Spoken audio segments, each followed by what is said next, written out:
தமிழ் கடவுள் என்று சொன்னால் நம்மை பொறுத்தவரைக்கும் முத்தமிழர் கலைஞரை தவிர நாம் வேறு யாரையும் சிந்தித்து பார்த்ததில்லை. ஏங்க எங்களை பார்த்தா நான் கேனை மாதிரி தெரியுதா? தமிழக மக்களை பார்த்தா உங்களுக்கு எல்லாம் கேனமா இழிச்சவங்களா தெரியுதா?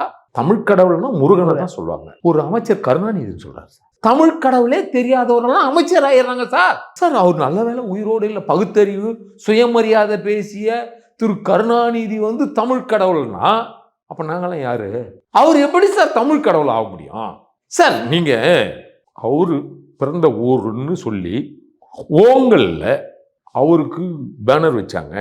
நான் நான் பிறமொழியால் அப்படி சொல்ல வரல. ஏதோ ஒரு ஓங்கல்னு ஒரு ஊர் சார். திரு கருணாநிதி முதல்வரான பிறகு அங்க பேனர் வச்சாங்க, பட்டாசு கொளுத்தினாங்க சார். அவர் ஒரு காலமும் இறை நம்பிக்கை பத்தி பேசவே இல்லை. ஆனா இவர் தமிழ் கடவுள்னு சொல்ற திரு அன்பில் மகேஷுக்கு உண்மையிலேயே விவரம் இருக்கா இல்லையான்ற கேள்வி எம் போன்றவர்களுக்கு இருக்கு.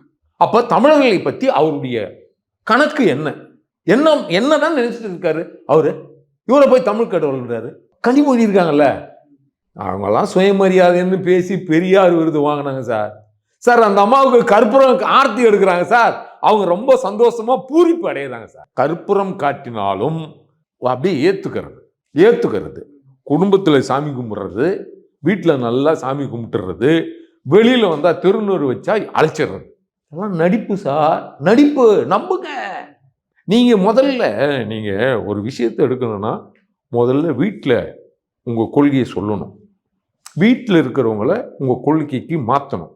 வீட்டில் இருக்கிறவங்களே இறை நம்பிக்கையில் இருக்கும்போது நீங்கள் வெளியில் பேசுறதுக்கு உங்களுக்கு என்ன சார் இருக்கு? தகுதி இருக்கா? யோக்கியதை இருக்கான்னு கேட்குறேன். வீட்டில் இருக்கிறவங்களே மாற்ற முடியலையே உங்களால. இறை நம்பிக்கையில கோயிலெல்லாம் போயிட்டு இருக்காங்க. அது உங்களால மாற்ற முடியுமா? கேட்க முடியுமா? முதல்ல ஊரில் எங்களுக்கெல்லாம் உபதேசம் சொல்றாங்க. ஏங்க எங்களை பார்த்தா நான் கேனை மாதிரி தெரியுதா? தமிழக மக்களை பார்த்தா உங்களுக்கெல்லாம் கேனமா இழிச்சவங்களா தெரியுதா?